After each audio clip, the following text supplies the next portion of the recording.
Voilà, et bien, bonsoir à toutes et à tous, frères et sœurs. Je suis heureux de partager avec vous cette soirée, avec les collègues pasteurs. Je les remercie pour leur invitation.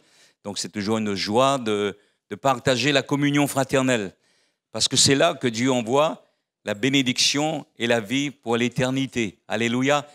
Et comme nous avons soif de Dieu, nous avons faim de Dieu, alors le Seigneur se plaît donc à nous rencontrer, à nous bénir quand il y a une telle disposition de cœur.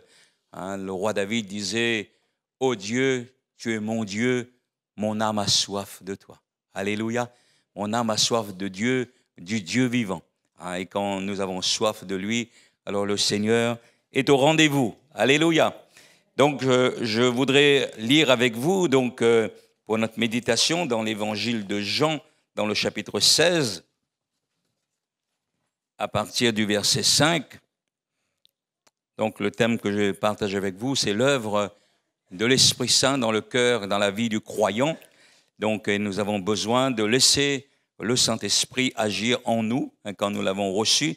Donc, c'est important pour nous de vivre ce qu'on appelle, dans le langage biblique, la vie de l'Esprit. Alléluia.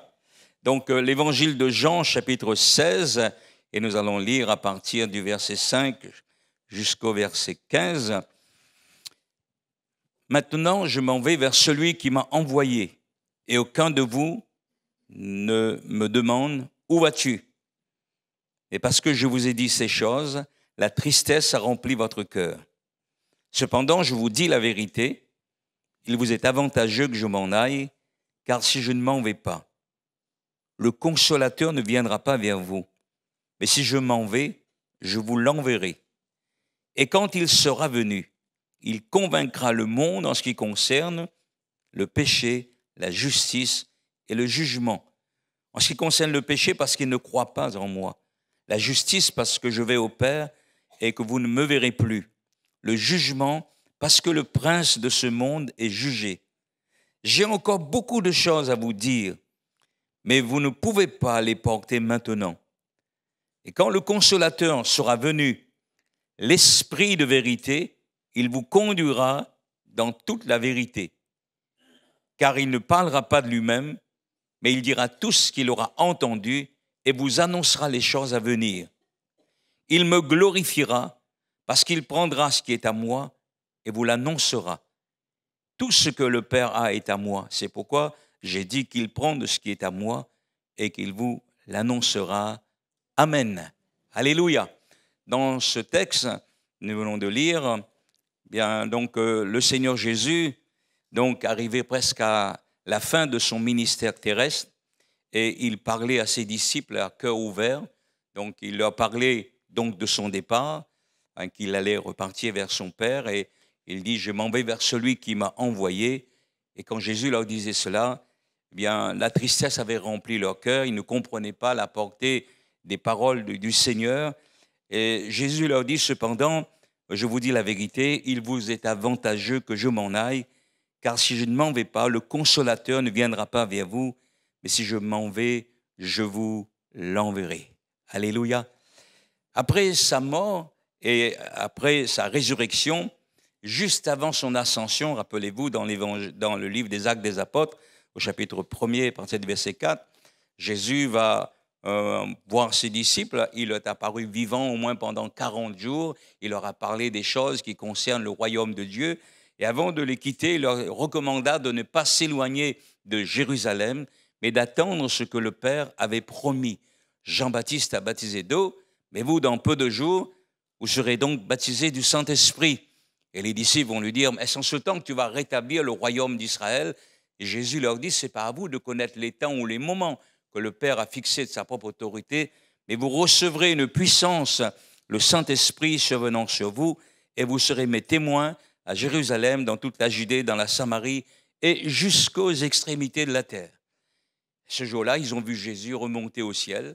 Ils avaient les yeux rivés vers le ciel. Et puis tout d'un coup, il y a eu un nuage qui est venu. Ils ne voyaient plus le Seigneur, mais ils avaient les yeux fixés toujours vers le ciel. Et deux hommes vêtus de blanc leur apparurent en leur disant, « Hommes galiléens, pourquoi vous arrêtez-vous là, regardez au ciel? Ce Jésus qui a été enlevé au ciel du milieu de vous, il viendra de la même manière que vous l'avez vu allant au ciel. Ils sont retournés dans la chambre haute où ils se tenaient d'ordinaire. Et puis, ensemble, donc, ils priaient le Seigneur. Ils étaient environ 120. Donc, ils étaient là, dans l'attente. Jésus leur avait demandé de ne pas s'éloigner, mais d'attendre ce que le Père avait promis. Jean-Baptiste a baptisé d'eau, mais vous, dans peu de jours, vous serez baptisés donc du Saint-Esprit. Et donc, 10 jours après, le jour de la Pentecôte, ils étaient tous ensemble dans le même lieu. Et tout à coup, il vint du ciel un bruit comme celui d'un vent impétueux qui remplit toute la maison où ils étaient assis. Et des langues semblables à des langues de feu se séparèrent, se posèrent sur chacun d'eux. Ils furent tous remplis du Saint-Esprit et se mirent à parler en d'autres langues selon que l'Esprit Saint leur donnait de s'exprimer. Alléluia. C'était donc pour la première fois que les disciples ont expérimenté le baptême du Saint-Esprit. Donc la promesse est accomplie. Ce jour-là, ça a provoqué de l'étonnement. Rappelez-vous, des gens au bruit qui a eu lieu sont venus et ils étaient tous étonnés en disant, mais eh bien, ces gens qui parlent ne sont-ils pas tous galiléens? Comment les entendons-nous parler dans nos langues des merveilles de Dieu? Et certains se sont moqués même en disant, ces gens sont ivres. Mais l'apôtre Pierre, ce jour-là, va prendre la parole et va dire, ces gens ne sont pas ivres comme vous le supposez, il est simplement 9 heures du matin, mais c'est ici ce qui avait été dit par le prophète Joël, dans les derniers temps, dit Dieu, je répandrai de mon esprit sur toute chair. Vos fils et vos filles prophétiseront, les jeunes gens auront des visions, les vieillards auront des songes. Oui, sur mes serviteurs, sur mes servantes, dans ces jours-là, je répandrai de mon esprit. Alléluia. Et ainsi, donc, il y a eu la prédication de l'Évangile et donc il y a eu des conversions, des baptêmes. Donc, ça a été extraordinaire. Alléluia. Et le parler en langue a toujours été un signe pour les non-croyants. Je ne sais pas pour vous, mais quand les premières fois où je suis venu écouter l'Évangile, ça m'avait interpellé. J'ai demandé aux gens chrétiens qui m'avaient invité, mais c'est quoi ça, ce langage? Qu'est-ce que les gens ils disent? Je ne sais pas pour vous, mais moi, ça m'avait interpellé. Et après, Bible en main, ils m'ont expliqué que c'était donc le baptême du Saint-Esprit, donc c'était une promesse de Dieu. Et moi, je me disais, mais est-ce que c'est pour moi aussi? Je me dis, mais bien sûr, c'est pour ceux qui croient. Et à partir de là, moi, ça m'a interpellé et je voulais vivre aussi donc cette expérience. Je voulais vivre cette expérience. Je dis, c'est pour moi. Eh bien, donc, c'est comme cela, cheminant avec le Seigneur, je recherchais le baptême du Saint-Esprit. Je disais, eh bien, peut-être que ce n'est pas encore le moment, peut-être que ceci, cela, mais dans mon cœur, j'avais soif de vivre cette expérience. Je me suis fait baptiser un dimanche, donc le 12 avril 1981, et donc je n'étais pas encore baptisé du Saint-Esprit, mais dans mon cœur, j'avais toujours cette soif, ce désir. Et je me souviens que le mardi soir, il y a eu donc la réunion de prière. Il y avait un pasteur qui venait du Sud, vous le connaissez bien, c'est le frère Bernard Asquette, et il avait prêché sur le baptême du Saint-Esprit. Et ce qui m'avait marqué ce soir-là, il a dit, mais si vous n'êtes pas rempli du Saint-Esprit, c'est parce que vous n'avez pas soif. C'est parce que vous n'avez pas soif. Il a répété ça plusieurs fois. Et moi, dans mon cœur, je disais, mais moi, j'ai soif. Comment il dit que j'ai pas soif?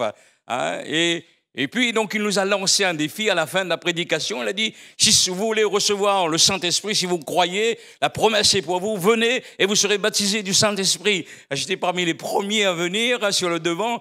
Il a commencé à prier. On a prié le Seigneur. J'entendais à droite, à gauche, derrière moi, devant des gens qui parlaient en langue. Et moi, non. Alors là, j'étais déçu. Je suis retourné à ma place. Et je me disais, mais peut-être c'est parce que je n'ai pas encore lu toute la Bible, peut-être parce que je ne suis pas encore assez saint, peut-être qu'il y a un péché quelque part encore dans ma vie, caché. On me posait toutes sortes de questions, mais déçu, vraiment déçu. Le lendemain, le mercredi, j'étais libre ce jour-là, je ne travaillais pas. Et donc, j'avais prié avec un membre de la famille, mais dans mon cœur, il y a eu cette pensée, eh bien, pourquoi tu ne vas pas prier pour le baptême du Saint-Esprit? Et puis, comme j'étais libre, j'ai dit, Seigneur, je veux me tenir devant toi. Et je suis entré dans la chambre, j'ai fermé la porte et je me suis mis à genoux au pied du lit et j'ai dit, Seigneur, d'abord, je te demande pardon parce que j'ai pensé mal de ton serviteur. Il a certainement raison. C'est peut-être que je n'ai pas assez soif. Et là, j'ai relu le texte qu'il avait lu le soir, j'avais relevé. Et puis j'ai commencé à lire et puis à prier le Seigneur. Hein, j'avais déjà pris mes dispositions pour rester toute la journée dans cette chambre. J'ai dit, Seigneur, moi j'ai soif, je désire vivre cette rencontre, ce baptême dans le Saint-Esprit. Vous n'êtes pas obligé de me croire, mais moi, c'était toute la journée que je devais rester dans cette chambre. Puis j'ai commencé à prier le Seigneur. Peut-être un quart d'heure après, à peine après, j'ai été baptisé du Saint-Esprit et j'ai parlé en langue. Alléluia. Hein, jusqu'à maintenant, par la grâce de Dieu, 43 ans après, je parle toujours en langue. Cette expérience, elle est encore valable pour vous aujourd'hui. Alléluia. Hein, Jésus baptise du Saint-Esprit. Hein, et si quelqu'un a soif, dit Jésus, qu'il vienne à moi et qu'il boive. Celui qui croit en moi, des fleuves d'eau vive jailliront de son sein, comme dit l'Écriture. Il parlait de l'Esprit Saint que devaient recevoir ceux qui croiraient en lui. Alléluia. Et le Seigneur, depuis la première Pentecôte jusqu'à aujourd'hui, eh bien, Jésus baptise du Saint-Esprit encore. Le Seigneur répand son esprit. Donc, ce n'est pas une expérience pour autrefois, mais pour aujourd'hui. Si vous n'avez pas encore, eh bien, vécu cette expérience, alors cherchez le Seigneur et vous allez voir, vous aussi, vous allez vivre cette promesse de Dieu, car la promesse est pour vous, dira l'apôtre Pierre, la promesse est pour vos enfants et la promesse est pour tous ceux qui sont au loin et en aussi grand nombre que le Seigneur notre Dieu les appellera. Amen. Gloire à Dieu, on est baptisé du Saint-Esprit. Mais ce n'est pas une fin en soi. C'est bien. Et il est important d'entretenir ce feu, de parler en langue dans notre vie de tous les jours, et en particulier dans notre vie privée quand nous sommes devant le Seigneur. L'apôtre Paul dit « Je rends grâce à Dieu de ce que je parle en langue, plus que vous tous. » Il dit dans l'Église, j'aime dire quelques mots avec mon intelligence, afin aussi d'instruire les autres, mais dans sa vie privée, dans sa communion personnelle, nous comprenons que l'apôtre Paul, il parlait donc abondamment en langue. Hein, et nous avons besoin de comprendre, de réaliser que le Saint-Esprit n'est pas une force, mais c'est une personne. Alléluia. Il veut œuvrer en nous. Hein, il veut agir en nous. La première œuvre que le Saint-Esprit fait dans la vie d'un croyant, dans la vie de quelqu'un, et Jésus nous l'a mentionné dans ce passage, il nous convainc de péché, de justice et de jugement. Alléluia. Quand il sera venu, je dis Jésus, le consolateur, il convaincra le monde en ce qui concerne le péché, la justice et le jugement. C'est le Saint-Esprit qui, eh bien, nous révèle notre état intérieur, l'état de notre âme, de notre conscience.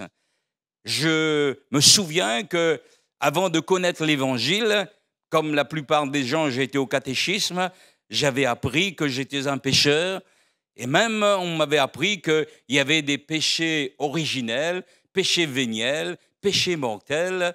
Alors, du moment que vous n'avez pas commis de péché mortel, on peut toujours un jour s'arranger avec Dieu. Hein, vous ne serez pas sauvés parce que vous êtes un pécheur, mais vous irez au purgatoire. Après avoir purgé un certain temps, eh bien, donc, vous allez passer au ciel. Mais, eh bien, moi, quand on me disait que j'étais un pécheur, moi, je me disais, oui, d'accord, je suis un pécheur, mais pas plus que les autres. Je pensais à ceux qui avaient commis des meurtres, qui étaient en prison, qui avaient fait toutes sortes de délits. Mais quand, un jour, au contact de l'Évangile, autour de la prédication du message de l'Évangile, quand le pasteur, il annonçait l'Évangile, eh bien, il révélait des choses cachées de ma vie, que personne n'était au courant. C'était comme s'il y avait un doigt qui était pointé sur ma vie. Et là, tout d'un coup, eh bien, j'ai vu la laideur de mon âme. J'ai compris toute ma misère, tous mes péchés. Et j'ai pleuré sur ma vie, sur ma misère. Ce jour-là, je n'ai pas dit les autres. Et là, j'ai réalisé, eh bien, que j'étais perdu, que j'étais un misérable devant Dieu. Et je me suis repenti. Hein, je lui ai demandé pardon. Et c'est là que j'ai expérimenté le pardon de mes péchés. Parce que c'est le Saint-Esprit, eh bien, qui m'avait convaincu ce jour-là. Je n'avais pas compris, moi, c'est par la suite que j'ai compris que c'est l'œuvre du Saint-Esprit qui convainc nos cœurs de péché, de justice et de jugement. Hein, rappelez-vous le jour de la Pentecôte, acte 2, 37, après avoir entendu la prédication de Pierre, eh bien, les gens qui étaient là, ils eurent le cœur vivement touché. Et ils ont dit à Pierre et aux autres, hommes, frères, que ferons-nous? Que ferons-nous? Et en entendant donc la parole de Dieu, leurs cœurs ont été touchés. Et Pierre a dit, repentez-vous, que chacun de vous soit baptisé au nom de Jésus-Christ pour le pardon de vos péchés, et vous recevrez le don du Saint-Esprit, car la promesse est pour vous, la promesse donc est pour vos enfants, pour tous ceux qui sont au loin, en aussi grand nombre que le Seigneur notre Dieu les appellera. Alléluia. Hein, c'est l'œuvre de l'Esprit, hein, donc qui nous amène à la repentance. Mais dans notre vie chrétienne, est-ce que nous sommes toujours sensibles à la voix du Saint-Esprit après des années de conversion?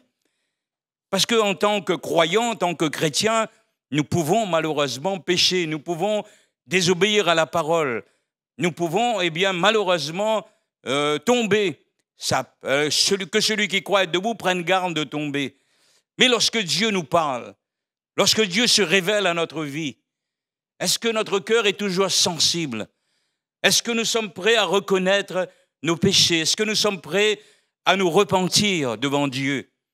Parfois, on pense que la repentance, c'est uniquement pour les personnes nouvelles. Et quand vous regardez dans le livre de l'Apocalypse, quand Dieu s'adresse aux églises, par exemple à l'église d'Éphèse, le Seigneur dit, je connais tes œuvres, je connais ton travail, je connais ta persévérance, Dieu connaît tout de nous. Je sais que tu ne peux supporter les méchants, tu as éprouvé ceux qui se disent apôtres qui ne le sont pas, mais ce que j'ai contre toi, c'est que tu as abandonné ton premier amour. Et le Seigneur dit, repens-toi, repens-toi. Souviens-toi d'où tu es tombé et repens-toi. Alléluia. Donc, ce n'est pas simplement pour les autres, est-ce que notre cœur est toujours aussi sensible? Lorsque Dieu nous reprend, lorsque Dieu nous parle, lorsque Dieu, eh bien, nous interpelle par sa parole et par son esprit, sommes-nous toujours sensibles ou bien en disant, ah ben il y a d'autres qui le font, il y a d'autres qui font ça dans l'église, il y a d'autres qui l'ont fait avant nous. Non, non, je crois que nous avons besoin de prendre conscience, eh bien que chacun rendra compte à Dieu pour lui-même et nous avons besoin d'être sensibles à la voix de l'Esprit. Alléluia. Donc de revenir toujours quand Dieu nous ramène à lui, quand Dieu nous parle, si nous nous sommes égarés, si nous avons fait un faux pas, si nous avons péché, eh bien, donc souviens-toi d'où tu es tombé et repens-toi. Reviens vers Dieu pour que le Seigneur te pardonne, te restaure tout à nouveau, te renouvelle pour que tu puisses être un instrument de bénédiction entre les mains du Seigneur. Alléluia. Le Saint-Esprit, c'est celui qui produit la vie en nous. C'est celui qui nous amène à vivre la nouvelle naissance. Rappelez-vous ce que ce docteur de la loi du nom de Nicodème a dit à Jésus dans Jean chapitre 3. Nicodème, venant de nuit vers Jésus, a dit « Seigneur, Maître, nous savons que tu es un docteur venu de Dieu, car personne ne peut faire les miracles que tu fais si Dieu n'est avec lui. » Et Jésus lui dit « En vérité, je te le dis, si un homme ne naît de nouveau, il ne peut voir le royaume de Dieu. » Et Nicodème dit « Mais comment faire quand on est vieux? Faut-il rentrer dans le sein de sa mère? » Il essayait de comprendre avec son raisonnement, sa sagesse, son intelligence. Et Jésus lui dit « Ce qui est né de la chair est chair. Ce qui est né de l'esprit est esprit. Ne t'étonne pas ce que je t'ai dit qu'il faut que vous naissiez de nouveau. Le vent souffle où il veut, tu entends le bruit, mais tu ne sais ni d'où il vient, ni où il va. Ainsi en est-il de tout homme qui est né de l'esprit. » Alléluia. L'esprit, eh bien, nous amène à la vie. C'est l'esprit qui communique la vie. Si un homme ne naît d'eau et d'esprit, ce qui est né de la chair est chair, ce qui est né de l'esprit est esprit. Nous sommes nés d'une naissance biologique, charnelle, donc à notre naissance, de nos parents, et nous avons reçu d'eux, eh bien, cette nature pécheresse. Et ainsi, donc, en vivant loin de Dieu, bien, nous allons vivre, bien, donc, selon notre chair, selon nos convoitises. Et c'est pourquoi Paul dit dans Éphésiens chapitre 2 à l'église d'Éphèse, vous étiez morts par vos péchés, par vos offenses dans lesquelles vous marchiez autrefois, selon le train de ce monde, selon le prince de la puissance de l'air et de l'esprit qui agit maintenant dans les fils de la rébellion. Nous tous aussi, nous étions de ce nombre. Nous étions par nature des enfants de colère comme les autres. Mais Dieu qui est riche en miséricorde et à cause du grand amour dont il nous a donné, nous qui étions morts, il nous a rendus à la vie. Amen. Il nous a rendus à la vie par Jésus-Christ, notre Seigneur. C'est l'œuvre de l'Esprit qui communique en nous la vie. Cette vie de Dieu, c'est la vie éternelle. Quand nous recevons Christ, nous recevons la vie éternelle. Alléluia. Et même, petite parenthèse, même si vous n'êtes pas encore baptisé du Saint-Esprit, si vous êtes né de nouveau, si vous avez donné votre cœur, votre vie à Jésus, vous avez en vous l'Esprit de Dieu. Alléluia, vous avez l'Esprit de Dieu en vous. Vous n'êtes peut-être pas encore rempli. Si je prends un exemple pour vous aider, si vous prenez un verre où vous mettez un peu d'eau dedans, moitié, vous ne pouvez pas dire qu'il n'y a pas, mais vous ne pouvez pas dire que c'est plein. Mais si vous continuez de mettre le verre sous le robinet et vous ouvrez, qu'est-ce qui va se passer? Ça va remplir et ça va déborder. Donc c'est la plénitude, c'est d'être rempli de l'Esprit. Mais vous avez en vous l'Esprit de Dieu. Si vous êtes né de nouveau, si vous avez donné votre vie au Seigneur, il faut rechercher la plénitude. Et lorsque nous avons reçu l'Esprit de Dieu qui nous communique la vie, nous devons tout faire pour que cette vie se développe en nous, pour que nous puissions donc de plus en plus laisser le Seigneur continuer cette œuvre de régénération dans notre cœur, dans notre vie. Dans l'Épître aux Romains, l'apôtre Paul rappelle que nous devons donc nous affectionner à la vie d'en haut, à la vie de l'Esprit. Dans Romains chapitre 8, je lis quelques versets pour vous, donc où l'apôtre nous rappelle que nous devons nous affectionner donc à cette vie de l'Esprit.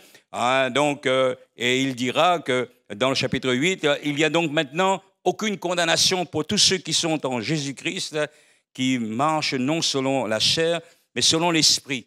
Il dira en effet, la loi de l'Esprit de vie. L'Esprit, c'est l'Esprit de vie, l'Esprit qui communique la vie. En effet, la loi de l'Esprit de vie en Jésus-Christ a franchi de la loi du péché et de la mort. Car chose impossible à la loi, parce que la chair la rendait sans force, Dieu a condamné le péché dans la chair en envoyant à cause du péché son propre Fils dans une chair semblable à celle du péché, afin que la justice de la loi soit accomplie en nous, qui marchons non selon la chair, mais selon l'Esprit. En effet, ceux qui vivent selon la chair s'affectionnent aux choses de la chair, tandis que ceux qui vivent selon l'Esprit s'affectionnent aux choses de l'Esprit. Et l'affection de la chair, c'est la mort spirituelle. C'est pourquoi dans toutes les églises, il y a ceux qu'on appelle les rétrogrades. Parce qu'à un moment donné de leur vie, il n'y a plus d'affection à l'esprit, à la vie de l'esprit. Mais la chair a repris place, a repris vigueur. Et ceux qui s'affectionnent aux choses de la chair, l'affection de la chair, amène la mort. Tandis que ceux qui vivent selon l'esprit, selon ceux qui s'affectionnent aux choses de l'esprit, si l'affection de la chair, c'est la mort, l'affection de l'esprit, c'est la vie et c'est la paix. Alléluia. Car l'affection de la chair est inimitié contre Dieu parce qu'elle ne se soumet pas à la loi de Dieu et qu'elle ne le peut même pas. Or, ceux qui vivent selon la chair ne sauraient plaire à Dieu. Pour vous, vous ne vivez pas selon la chair, mais selon l'esprit. Si du moins l'esprit de Dieu habite en vous. Si quelqu'un n'a pas l'esprit de Christ, il ne lui appartient pas. Et il est vrai qu'il est mort, et si Christ est en vous, le corps, il est vrai, est mort à cause du péché. Mais si l'esprit de celui qui a ressuscité Jésus d'entre les morts habite en vous, celui qui a ressuscité Jésus d'entre les morts rendra aussi la vie à vos corps mortels par son esprit qui habite en vous. Amen. Nous devons nous affectionner à la vie de l'esprit. Nous devons donc rechercher ce qui plaît à Dieu, nous devons être sensibles à sa voix. Et je crois qu'en vivant dans cette affection de l'esprit, donc l'affection de l'esprit, c'est la vie et c'est la paix. Alléluia. Les hommes et les femmes qui sont remplis de l'Esprit sont des hommes de paix. Alléluia. Hein, c'est des hommes de paix. Hein, donc, c'est des hommes qui, eh bien, donc, vivent d'une manière qui est agréable. Et c'est pour cela que nous devons veiller dans notre vie chrétienne, dans notre marche avec le Seigneur. Une troisième œuvre de l'Esprit, il nous conduit dans toute la vérité. Alléluia. Jésus a dit, donc Jean 16, 13, quand le Consolateur sera venu, l'Esprit de vérité, il vous conduira dans toute la vérité, car il ne parlera pas de lui-même, mais il dira tout ce qu'il aura entendu et vous annoncera même les choses à venir. Alléluia. Le Saint-Esprit va nous conduire dans toute la vérité. Et nous avons besoin de l'Esprit de Dieu pour laisser le Seigneur donc nous conduire dans la vérité. Jésus lui-même, il est la vérité. Je suis le chemin, la vérité et la vie. Il a dit, vous connaîtrez la vérité et la vérité vous affranchira. Dieu nous a laissé sa parole, son enseignement. Et nous sommes dans un siècle, dans un monde où de plus en plus, il y a de faux docteurs, de faux prophètes qui annoncent toutes sortes d'évangiles. Et l'apôtre Paul était étonné déjà de son temps en écrivant à l'église de la Galatie. Il dit, je m'étonne que vous détourniez si promptement de celui qui vous appelait pour passer à un autre évangile. Ce n'est pas qu'il y a un autre évangile, mais il y a des gens qui vous troublent, ils veulent renverser, altérer l'évangile de Christ. Il dit, si nous-mêmes, si un ange du ciel annonçait un évangile qui s'écarte de celui que nous vous avons annoncé, qu'il soit anathème, qu'il soit maudit. Et nous avons besoin de vivre dans la vérité, de nous laisser conduire dans la vérité, parce que donc Paul dit ceci à Timothée, prêche la parole, insiste en toute occasion favorable ou non, car il viendra un temps où les hommes ne supporteront plus la saine doctrine. Ils auront la démangeaison d'entendre des choses agréables. Et ils se donneront une foule de docteurs, c'est-à-dire d'enseignants, selon leur propre désir. Ils détourneront l'oreille de la vérité et se tourneront vers des fables. Ils se tourneront vers des fables. Je crois que nous sommes bien arrivés dans ce temps dont Paul avait annoncé. Il viendra un temps où c'est quand même étonnant de voir des gens, et parfois des chrétiens, se laisser gagner par toutes sortes de doctrines diverses et étrangères. Nous avons besoin toujours d'aimer la vérité. La parole de Dieu, c'est la vérité. L'évangile, eh bien, ne nous flatte pas, ne nous séduit pas. L'évangile, c'est nous dit la vérité. Le Seigneur est le Dieu de vérité. Jésus est la vérité.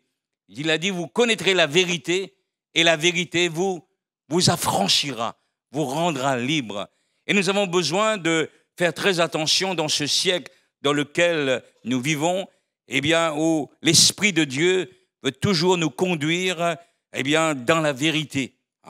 L'Esprit dit expressément que dans les derniers temps, quelques-uns abandonneront la foi pour s'attacher à des doctrines de démons. Donc, et nous sommes arrivés dans ce siècle, et surtout de nos jours, au travers des réseaux sociaux, je ne vous apprends rien, il y a toutes sortes d'évangiles, toutes sortes de gens qui se présentent comme apôtres, comme prophètes, et quand on les écoute, l'évangile qu'ils annoncent, bon, au début, peut-être que quand on écoute, il y a un semblant de vérité, mais après, ça se détourne, eh bien, donc, de la vérité. Le Saint-Esprit nous conduira dans toute la vérité. Alléluia. Il nous révélera le plan de Dieu, le chemin que Dieu a tracé pour notre vie. Et le Saint-Esprit va nous conduire parfois dans certains choix, certaines décisions que nous devons prendre. Rappelez-vous qu'un jour, l'apôtre Pierre était en train donc de prier. Alors qu'on était en train de lui préparer à manger, tout à coup, il a eu une vision d'une nappe qui descendait du ciel. Et dans cette nappe, il y avait toutes sortes d'animaux, des reptiles, des oiseaux, des quadrupèdes. Et il entend une voix qui lui dit « Pierre, lève-toi, tue et mange ». Ça tombe bien parce qu'il avait faim. Hein. Donc, mais Pierre a dit, mais je n'ai jamais mangé rien d'impur ni de souillé parce que selon la loi, il y avait des animaux impurs. Et par 3 fois, il voit cette vision, il réfléchissait, il essayait de comprendre. Mais l'Esprit lui dit, descends et pars. Il y a 3 hommes qui te demandent. Et donc, il obéit, il se laisse conduire, il se laisse diriger. Donc, et il va aller, et vous connaissez, le Seigneur va le conduire dans la maison de Corneille. Et lui, jamais, lui qui était un juif, et à l'époque, les juifs n'avaient pas de relation donc avec les païens, et jamais il n'aurait mis les pieds naturellement dans la maison de Corneille. Jamais.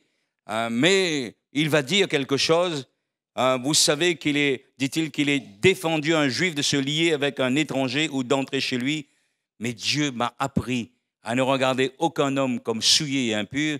C'est pourquoi je n'ai pas eu d'objection à venir, puisque vous m'avez appelé. Je vous demande donc pour quel motif vous m'avez envoyé chercher. Et le Corneille lui dit, on lui rappelle toutes ces expériences qu'il avait vues, cet ange qui est venu lui parler pour lui dire « appelle Pierre ». Et Corneille va dire « maintenant donc nous sommes tous devant Dieu pour entendre tout ce que le Seigneur t'a ordonné à nous dire ». Et Pierre va ouvrir la bouche, va parler de Jésus, va prêcher l'évangile. Et pendant qu'il était en train de prêcher, eh bien, le Saint-Esprit est descendu sur tous ceux qui écoutaient la parole. Alléluia. N'est-ce pas extraordinaire quand le Seigneur donc nous conduit? Alléluia. Dans les choix, dans les décisions que nous devons prendre pour notre vie, demandons à Dieu de nous conduire. Demandons au Seigneur sa parole. Et l'Esprit de Dieu peut nous parler à travers du message de la parole, au travers des dons du Saint-Esprit. Combien de fois, Dieu a donné une direction. Dieu a montré, son plan. Combien Dieu s'est révélé pour nous montrer, là où nous devons, ce que nous devons faire. Parce que parfois, on ne sait pas trop, on ne comprend pas trop. Mais le Saint-Esprit désire nous conduire et il nous conduira toujours dans toute la vérité. Alléluia. C'est-à-dire que même si on a eu un songe, une révélation quelconque, il faut l'examiner au travers de l'Écriture. Parce qu'on peut rêver de beaucoup de choses. Mais quand Dieu nous donne un songe, une révélation, parce que je crois que Dieu parle aussi au travers des songes, des visions, et cela est toujours conforme à la parole. C'est conforme à la parole. Pierre ne comprenait pas cette vision, mais c'était conforme à l'Écriture, c'est conforme à la pensée de Dieu. C'est pourquoi nous avons toujours besoin de revenir à l'Écriture, parce que la parole de Dieu, c'est la vérité. Alléluia. L'œuvre de l'Esprit dans la vie du croyant aussi, donc, c'est qu'il va nous révéler la pensée de Dieu, la pensée de Dieu. Lorsque nous lisons la Bible, nous avons besoin toujours de l'aide et de l'assistance du Saint-Esprit pour comprendre la parole du Seigneur. Nous avons besoin que le Saint-Esprit donc nous aide. Dans 1 Corinthiens chapitre 2, et à partir du verset 9, même le verset 6, l'apôtre Paul dit « Cependant, c'est une sagesse que nous prêchons parmi les parfaits, sagesse qui n'est pas de ce siècle, ni des chefs de ce siècle qui vont être réduits à l'impuissance. Nous prêchons la sagesse de Dieu, mystérieuse, cachée que Dieu avant les siècles avait prédestinée pour notre gloire. Sagesse qu'aucun des chefs de ce siècle n'a connue, car s'il l'avait connue, il ne l'aurait pas crucifié, le Seigneur de gloire. Mais comme il est écrit, ce sont des choses que l'œil n'a point vues, que l'oreille n'a point entendues, qui ne sont point montées au cœur de l'homme, des choses que Dieu a préparées pour ceux qui l'aiment. Dieu nous les a révélées par l'Esprit, car l'Esprit sonde tout, même les profondeurs de Dieu. Qui donc parmi les hommes connaît les choses de l'homme, si ce n'est l'Esprit de l'homme qui est en lui? De même, personne ne connaît les choses de Dieu, si ce n'est l'Esprit de Dieu. Or, nous n'avons pas reçu l'Esprit du monde, mais l'Esprit qui vient de Dieu, afin que nous connaissions les choses que Dieu nous a données par sa grâce. Alléluia. Et nous en parlons avec assurance. Non pas avec des discours qu'enseigne la sagesse humaine, mais avec ceux qu'enseigne l'Esprit. Nous avons besoin donc de la révélation de l'Esprit pour comprendre les Écritures, pour comprendre la pensée de Dieu. Ce sont des choses qui sont pas montées au cœur de l'homme, à la pensée de l'homme. Ce sont des choses, eh bien, mais Dieu nous les révèle par le Saint-Esprit. Souvenez-vous que lorsque Philippe a été envoyé vers cet eunuque éthiopien, il était en train de lire la parole. Il était en train de lire un texte qui se rapporte au prophète Ésaïe. Et lorsque l'Esprit va conduire Philippe à aller rencontrer cet homme, Philippe va lui poser une question. Comprends-tu ce que tu lis? Et lui, il était quand même humble. Il a dit, mais comment le pourrais-je si quelqu'un ne me guide? Il va inviter Philippe à monter avec lui dans le char. Et là, donc, Philippe va lui expliquer la parole. Le texte se rapporte dans Ésaïe 53, dans notre Bible, où il est parlé de Jésus comme un agneau qu'on mène à la boucherie. Hein, donc, alors de qui parle-t-il le prophète? De lui-même ou de quelqu'un d'autre? Commençons par ce passage. Donc, Philippe va lui parler de Jésus. Ça concernait le Christ. Et à un moment donné, eh bien, cet homme, il voit de l'eau et il dit à Philippe, mais voici de l'eau, mais qu'est-ce qui empêche que je ne sois baptisé? Parce que certainement, donc, le message, la parole est arrivé jusqu'au baptême, l'engagement. Mais voici de l'eau, mais qu'est-ce qui empêche que je ne sois baptisé? Et Philippe lui dit, si tu crois de tout ton cœur, cela est possible. Et tout d'un coup, cet homme, ses yeux s'ouvrent. Il comprend les Écritures. Il comprend le plan de Dieu pour sa vie. Il réalise eh bien, combien il a besoin de donner sa vie et même de s'engager avec le Seigneur. Et tous les deux sont descendus dans l'eau. Philippe a baptisé l'eunuque. Alléluia. Quelle grâce. C'est l'œuvre de l'Esprit qui va nous amener donc à comprendre les Écritures, comprendre la pensée de Dieu. Voilà pourquoi le psalmiste, il disait dans sa prière, « Seigneur, ouvre mes yeux pour que je contemple les merveilles de ta loi. » Dieu veut ouvrir notre esprit, notre intelligence. Rappelez-vous donc des disciples qui allaient sur le chemin d'Emmaüs, tout tristes, découragés. Puis il y a un personnage qui vient faire route avec eux et qui leur dit « Mais pourquoi vous êtes si tristes? Qu'est-ce qui s'est passé ?» Il va raconter en parlant de Jésus de Nazareth, qui était un homme puissant en œuvre, en parole. Et puis nous espérions que ce serait lui qui délivrait Israël, mais avec tout cela, il y a des femmes qui sont allées au tombeau. Elles ont dit qu'il est ressuscité. Voulant dire, même vous savez, donc on parle beaucoup, mais pour nous, on n'espère plus rien. Et la Bible nous dit que Jésus va leur dire aux hommes sans intelligence et dont le cœur est lent à croire tout ce qu'ont dit les prophètes. Ne fallait-il pas que le Christ souffre ces choses, et qu'il soit ressuscité, qu'il monte dans la gloire? Et Jésus, en commençant par Moïse et par les psaumes, va leur expliquer les Écritures dans tout ce qui le concernait. Et puis au moment de se séparer d'eux, il va leur demander de rester avec eux. Et au moment où il rendit grâce, il est dit que leurs yeux s'ouvrirent, ils reconnurent Jésus. Et qu'est-ce qu'ils ont dit? Notre cœur ne brûlait-il pas dedans de nous lorsqu'il nous parlait en chemin et nous expliquait les Écritures? Alléluia! Nous avons besoin de demander l'aide du Saint-Esprit pour que nous puissions comprendre la parole, comprendre la pensée de Dieu, ce que Dieu veut nous dire. Notre intelligence ne suffit pas. Notre sagesse ne suffit pas pour comprendre les mystères du royaume de Dieu. Mais Dieu, c'est le Dieu qui se révèle à nous. Ce n'est pas des choses qui sont montées au cœur de l'homme. Ce n'est pas des choses qui viennent naturellement.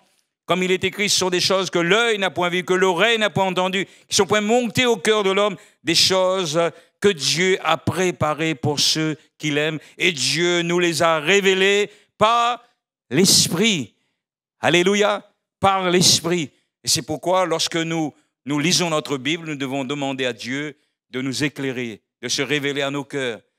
Et quand nous venons dans nos conférences publiques, comme ce soir, nous devons prier chez nous. Nous devons prier en disposant notre cœur, en disant, Seigneur, parle à mon cœur ce soir, parle à ta servante, parle à ton serviteur. Nous préparons notre cœur devant Dieu. Alléluia. Parce que parfois nous avons une journée difficile, donc avec tous les soucis de la vie. Eh bien, si nous sommes là et que notre cœur n'est pas disposé, nous n'allons rien recevoir. Mais si, eh bien, nous avons prié, nous avons demandé à Dieu de nous aider à comprendre, que Dieu parle dans notre cœur, alors nous allons entendre sa voix. Alléluia. Dieu va se révéler donc à notre vie parce que donc le Seigneur nous aime. Alléluia. Il se révèle à nos cœurs. Le Saint-Esprit va nous aider aussi dans notre vie de prière. Dans notre vie de prière. Nous prions, bien sûr, depuis que nous sommes chrétiens, mais parfois nous pouvons passer par des épreuves, par des temps difficiles où nous ne savons plus que dire, que devant telle ou telle situation, nous sommes parfois donc dépassés. Et l'apôtre Paul dit dans Romains au chapitre 8 et à partir du verset 26, en Romains chapitre 8 à partir du verset 26, de même aussi l'Esprit, le Saint-Esprit nous aide dans notre faiblesse, car nous ne savons pas ce qu'il convient de demander dans nos prières. Mais l'Esprit lui-même intercède par des soupirs inexprimables, et celui qui sonde les cœurs connaît la pensée de l'Esprit, parce que c'est selon Dieu qu'il intercède, que le Saint-Esprit intercède en faveur des saints. Alléluia. C'est l'œuvre de l'Esprit.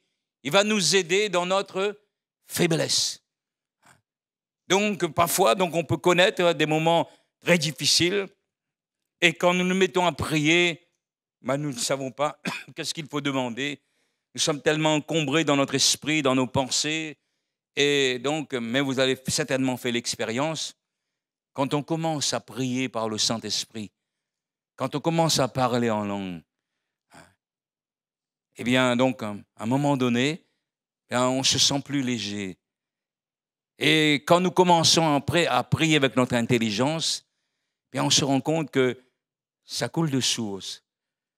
Pourquoi? Parce que nous avons un ennemi qui aussi s'oppose à nous, s'oppose à nos prières, à notre intercession.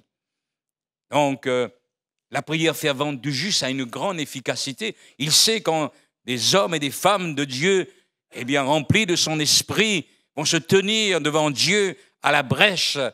Donc, il y aura des victoires qui sont remportées dans les lieux célestes. Alléluia. Nous n'avons pas à lutter, nous, contre la chair et le sang, mais contre les dominations, les autorités, contre les princes de ce monde de ténèbres. C'est contre les esprits méchants dans les lieux célestes. Et c'est pourquoi nous ressentons cette opposition dans notre vie de prière. Nous réalisons qu'il y a un combat. Mais quand nous commençons à prier par le Saint-Esprit va nous aider dans notre faiblesse. Oui, parfois nous ne savons pas ce qu'il convient de demander, mais l'Esprit lui-même, qu'est-ce qu'il fait? Il intercède par des soupirs inexprimables. Vous savez que ce qui est formidable, c'est que quand nous parlons en langue, nous ne parlons pas aux hommes, personne ne nous comprend. Et nous-mêmes, nous ne comprenons pas ce qu'on dit. Mais nous parlons à Dieu. Alléluia. Nous parlons à Dieu. Quand nous parlons en langue, donc nous parlons au Seigneur. Donc le Saint-Esprit nous donne cette grâce, et quel privilège. Il intercède par des soupirs inexprimables. Et souvent, dans de tels moments, c'est là que des victoires sont remportées. Quand nous ressortons de là, nous nous sentons fortifiés, visités, bénis, parce que le Saint-Esprit intercède par des soupirs inexprimables. Alléluia. Quelle grâce, quel privilège que d'être rempli de l'Esprit de Dieu. Il va nous aider dans notre vie de prière. Il va nous aider. C'est pourquoi donc Jude dit, pour vous, bien-aimés, vous édifiant vous-même sur votre très sainte foi et priant par le Saint-Esprit. Alléluia. Donc c'est important pour nous. Il va nous aider, le Saint-Esprit, dans notre vie de prière. Paul dit, Éphésiens 6, 18, faites en tout temps par l'Esprit toutes sortes de prières et des supplications. Veillez à cela avec une entière persévérance. Alléluia. Avec une entière persévérance. Donc le Saint-Esprit va nous assister, va nous aider dans notre vie de prière. C'est son œuvre. Il œuvre en nous dans notre vie de prière. Le Saint-Esprit, quelle est aussi son œuvre dans notre vie? Le Saint-Esprit communique également aux croyants ses dons. Les dons, la puissance pour le service. Alléluia. Le Saint-Esprit donc va nous communiquer donc la force dont nous avons besoin pour servir le Seigneur. Il va nous communiquer aussi donc les dons. Jésus, rappelez-vous, le jour de son départ, il va leur dire, vous recevrez une puissance survenant sur vous et ainsi vous recevrez donc une puissance, le Saint-Esprit survenant sur vous et vous serez mes témoins à Jérusalem, dans la Judée, dans la Samarie et jusqu'aux extrémités de la terre. Alléluia. Rappelez-vous donc de l'apôtre Pierre, avant de vivre ce baptême dans le Saint-Esprit, il disait à Jésus et devant tous les autres, si tous te renient, moi je ne te renierai point. Je suis prêt à aller avec toi et en prison et à la mort. Si tous t'abandonnent, moi je ne t'abandonnerai pas, Seigneur. Il était peut-être sincère. Rappelez-vous, quand on est venu arrêter Jésus, il a pris son épée et il a tranché l'oreille de Malchus. Mais Jésus va lui dire, remets ton épée dans le fourreau. Celui qui se sert de l'épée périra de l'épée. Toujours est-il que, malgré certainement sa sincérité, eh bien donc, lorsqu'on a arrêté Jésus, et devant cette servante, par 3 fois, il a renié Jésus. Il dit, moi je ne le connais pas. Il a fait même des imprécations. Non, je ne le connais pas. Je ne le connais pas. Et quand son regard a croisé celui de Jésus, il a pleuré amèrement. Et quand Jésus donc le retrouve après la résurrection, par 3 fois, Jésus lui dit, Simon, fils de Jonas, m'aimes-tu plus que ne m'aimes ceci? Et il dit, mais Seigneur, tu sais toutes choses. Tu sais que je t'aime, mais pas autant que je le pensais, certainement. Et à partir de là, rempli du Saint-Esprit le jour de la Pentecôte, qui c'est qui va annoncer l'évangile devant des milliers de personnes? C'est le même homme. C'est le même homme. Mais cette fois-ci, rempli de son esprit. Le Saint-Esprit, eh bien, va nous communiquer donc la force. Ce n'est pas un esprit de timidité que Dieu nous a donné, mais au contraire, son esprit nous remplit de force, d'amour et de sagesse. Alléluia. Et c'est l'œuvre de son esprit. Il va nous communiquer donc les dons pour le service. Il va se servir de nous comme des instruments de bénédiction. Dans l'Épître aux Corinthiens, dans le chapitre 12, Paul dit, il y a diversité de dons, mais le même esprit, diversité de ministères, mais le même Seigneur, diversité d'opérations, mais le même Dieu qui opère tout en tous. Or, à chacun, la manifestation de l'esprit est donnée pour l'utilité commune. En effet, à l'un est donné par l'esprit une parole de sagesse, à un autre une parole de connaissance selon le même esprit, un autre la foi par le même esprit, un autre les dons de guérison par le même esprit, un autre le don d'opérer des miracles, un autre la prophétie, un autre le discernement des esprits, un autre la diversité des langues, un autre l'interprétation des langues. Un seul et même esprit opère toutes ces choses, les distribuant à chacun en particulier comme il veut. Amen. Et quelle richesse quand dans l'Église, eh bien, les manifestations, les dons de l'esprit, eh bien, donc, sont exercés. Nous devons aspirer aux dons spirituels quand on est baptisé du Saint-Esprit. Nous devons aspirer à ces dons. Alléluia. Le Seigneur donne et nous, on ne mérite pas. On cherche toujours, eh bien, si on mérite ou pas. Non, Dieu donne. Aspirer aux dons spirituels, surtout à celui de prophétie. Donc, on doit aspirer à cela. Je pense que pour tous ceux qui exercent les dons spirituels, nous l'avons expérimenté, c'est vraiment une réelle grâce. Ce n'est pas parce qu'on est plus spirituel que les autres dans l'Église qu'on exerce les dons, mais c'est parce qu'on avait soif, on a soif, on désire plaire à Dieu. Je me souviens que j'aspirais aux dons spirituels et ça m'a interpellé. Moi, j'ai dit, Seigneur, mais sers-toi de moi, moi aussi j'aspire à cela, quoi. Et puis, je me souviens de cette expérience que j'ai vécue. Un jour, je déposais mon épouse à son travail, comme je travaillais de nuit. Donc, ensuite, je devais aller à la maison. Et pendant toute une semaine, ma femme m'a rabâché la même chose. Qu'est-ce que tu veux quel cadeau que tu veux pour ton anniversaire? Moi, j'ai dit, mais ce que tu me donneras, ça me fera plaisir. Pas besoin d'un... c'est à toi de choisir, mais Voilà, un cadeau, ça fait toujours plaisir, hein? Voilà. Et elle n'a pas, n'a pas arrêté de me demander, mais qu'est-ce qui te ferait plaisir? Et puis, quand je l'ai déposé, je rentrais à la maison, et moi, je disais, tout seul dans la voiture, Seigneur, toi, si tu veux me faire un cadeau, les dons spirituels. Comme ça, dans ma pensée, hein? Le dimanche matin, au culte, pour la première fois, le Seigneur, l'Esprit de Dieu s'est saisi de moi et j'ai prophétisé. Voilà. C'est un cadeau. Amen. Vous recevrez donc les dons de l'Esprit. C'est des dons que l'Esprit donne. Il les distribue en particulier comme il veut. Un jour, quelqu'un me dit, mais frère, pourquoi la plupart du temps, dans les églises, il y a presque toujours à peu près les mêmes personnes qui exercent les dons spirituels? Et tout de suite, la pensée est venue sur mon cœur, ben c'est parce qu'il n'y a pas beaucoup qui aspirent. Parce que quand on aspire, quand on désire, quand on prie, eh bien Dieu donne. Alléluia. Donc si jusqu'à maintenant vous n'avez pas été utilisé dans l'exercice des dons spirituels, je vous encourage à rechercher, à aspirer, à vous tenir devant Dieu. Ce n'est pas réservé à quelques-uns. Le Saint-Esprit les distribue. Mais s'il n'y a personne qui reçoit, qu'est-ce que vous voulez?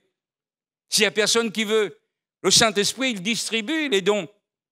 Il les distribue en particulier comme il veut.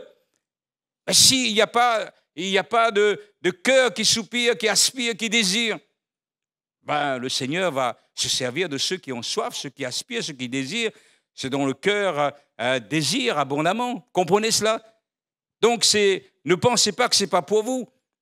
Mais il faut les rechercher, il faut vous tenir devant le Seigneur et l'Esprit de Dieu nous communique les dons. Alléluia. Et quelle richesse quand Dieu parle au travers des dons de l'Esprit. Alléluia. Quelle richesse. Je me souviens d'avoir passé une journée très difficile à cette époque. Je travaillais à Saint-Denis, j'habitais à Saint-André. Et dans mon travail, ça n'allait pas. Je remontais à la maison le soir et je me posais beaucoup de questions. Je parlais à Dieu dans la voiture, je priais. Et puis, je n'avais pas envie d'aller à la réunion de prière. Vous est jamais arrivé ça? On est tellement découragé qu'on n'a pas envie d'aller à la réunion de prière. Mais j'avais l'habitude de prendre mon café le soir parce que ma femme travaillait, sortait un peu plus tard. Puis je lisais le Trésor quotidien. Et puis tout d'un coup, il y a une parole qui encourageait à la communion fraternelle. Je me suis dit, même si c'est un peu en retard, je vais quand même partir à la réunion. Voilà, je laissais Dieu avait parlé à mon cœur. Je suis arrivé à la réunion, on avait commencé les chants, tout ça. Le pasteur avait à prêcher donc la parole de Dieu. Je vous avoue que je n'ai pas reçu grand-chose parce que j'étais tellement encombré dans mon esprit. Et puis dans le temps de prière, il y a eu un don spirituel. Et là, tout ce que j'avais dit à Dieu, seul à seul dans la voiture, a été révélé. Waouh! Je suis reparti, renouvelé, reboosté. Donc, les batteries ont été rechargées. Après, à partir de ce jour-là, j'ai dit, eh bien, qui est cyclone ou pas, si l'église est ouverte, qui est le vent, la pluie, je serai là. Parce que c'est là que Dieu envoie la bénédiction. Dieu parle tantôt d'une manière, tantôt d'une autre. Alléluia. Donc le Seigneur nous connaît si parfaitement et il est en mesure de répondre, de se révéler par les dons spirituels. Et béni soit Dieu pour tous ceux qui exercent les dons spirituels. Soyez renouvelés, vous qui soupirez, vous qui aspirez, eh bien soyez bénis, que Dieu vous utilise. Quelle richesse, une église où les dons de l'Esprit sont manifestés. Alléluia.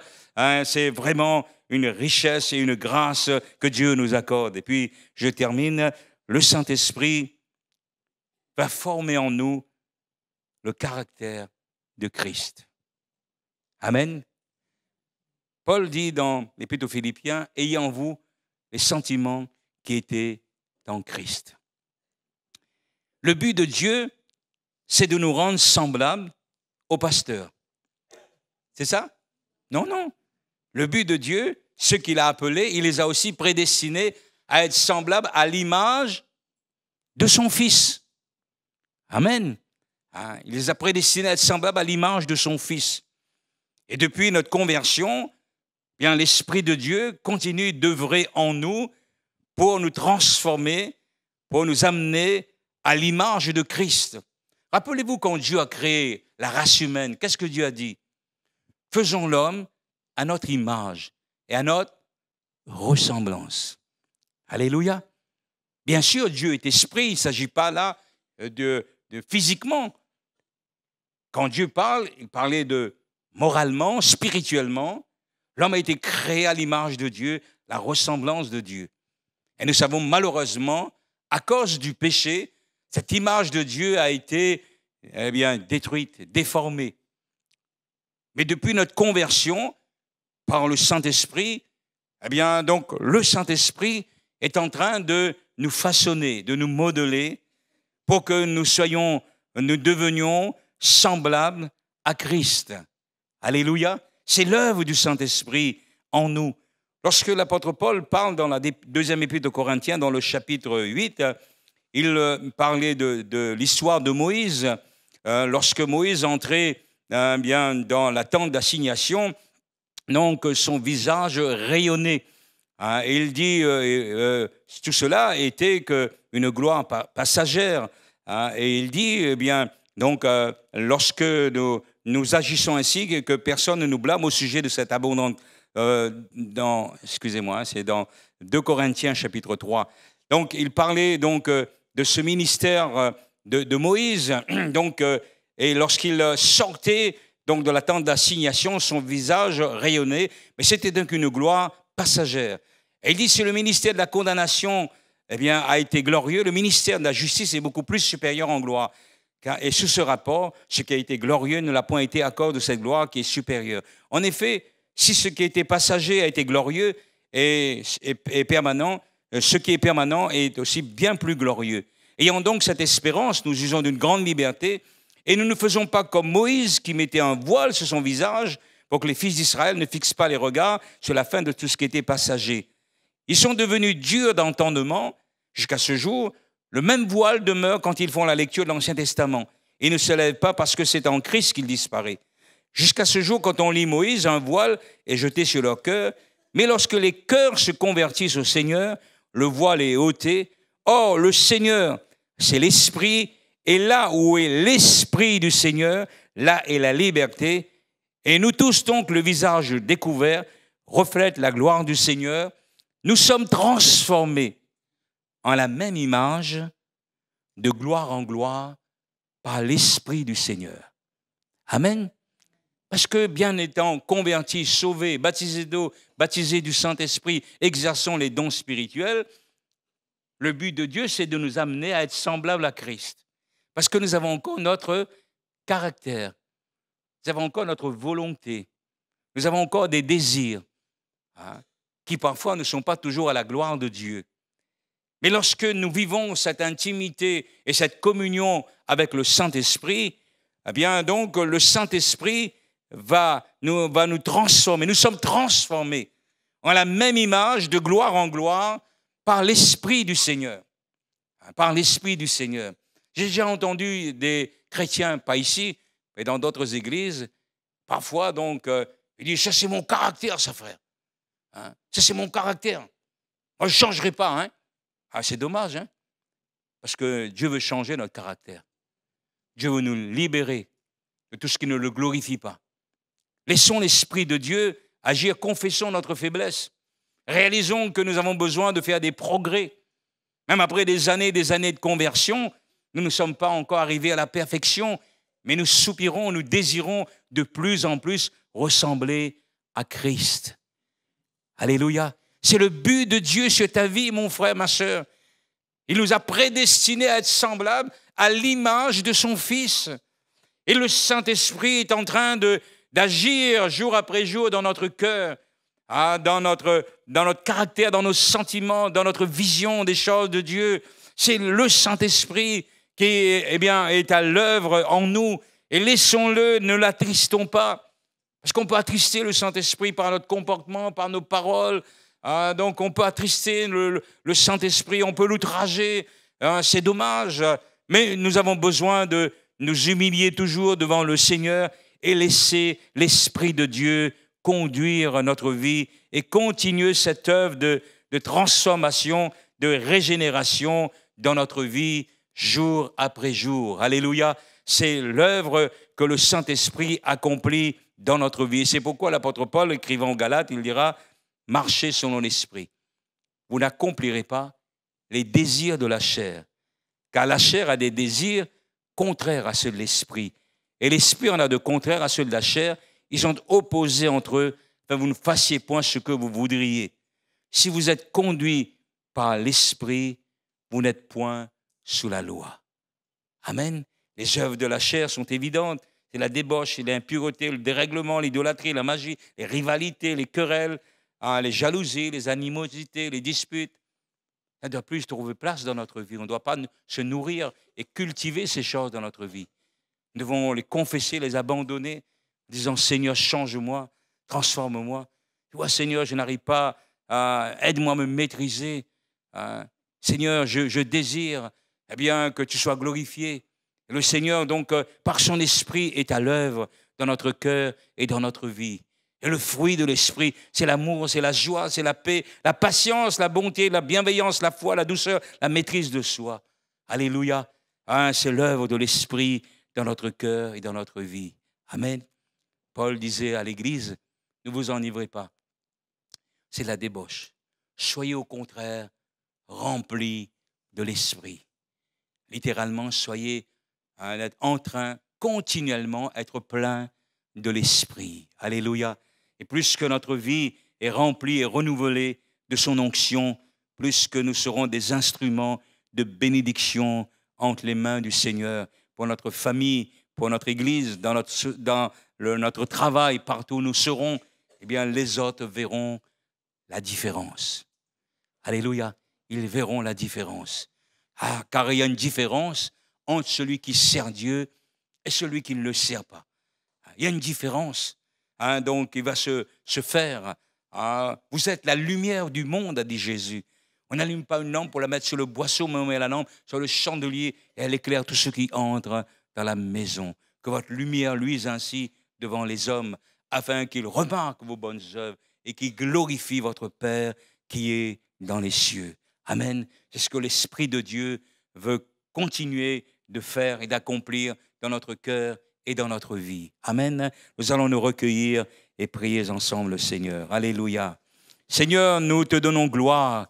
Nous te remercions pour cette promesse qui s'est accomplie depuis la première Pentecôte, Seigneur. Merci pour le baptême du Saint-Esprit, pour les dons de l'Esprit. Merci, Seigneur, pour ta parole qui, jour après jour, nous éclaire, nous montre le chemin que nous devons suivre.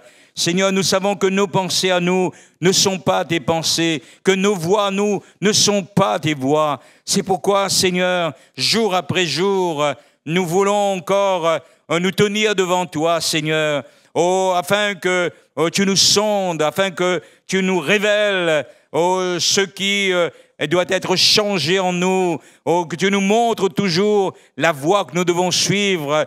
Nous ne voulons pas vivre sur les acquis du passé. Nous voulons toujours revenir à tes pieds pour que tu sondes nos cœurs, nos reins, pour que tu nous parles, pour que tu continues l'œuvre que tu as commencée dans chacune de nos vies et dans chacun de nos cœurs. Merci pour ton Église que tu bénis. Merci, Seigneur, pour les enfants, pour les ados, pour les jeunes, pour les couples, pour les foyers, pour les aînés, Seigneur. Merci parce que tu n'as oublié personne. Tu as dit les jeunes gens, les jeunes filles prophétiseront. Oh Seigneur, tu as dit que les vieillards ont des songes. Oh, quelle grâce, quelle richesse tu veux nous communiquer, surtout dans ces temps mauvais dans lesquels nous vivons, dans ces temps de la fin. Plus que jamais, Seigneur, nous aspirons, Seigneur, à une vie abondante de l'Esprit, un renouvellement puissant de ta part, afin que, Seigneur, nous puissions, Seigneur, entendre ta voix, t'obéir et voir ta gloire au milieu de ton peuple, dans chacune de nos vies, dans chacun de nos cœurs. Nous aspirons à cela, Seigneur, et nous sommes devant toi encore dans cette soirée, te demandant de bénir mes frères et sœurs, de les encourager dans cette vie de l'esprit, dans cette marche. Oh, bénis-les, Seigneur, c'est à toi d'eux, afin que par eux, au travers d'eux, ton nom soit glorifié, ta grâce soit renouvelée dans leur vie. Et si quelqu'un peut-être s'est égaré, s'est trompé, Seigneur, ce soir bénis, relève, console, fortifie, Seigneur, car rien n'est impossible à notre Dieu, et nous te donnons gloire, nous te rendons grâce, notre Père, dans le nom de Jésus. Alléluia.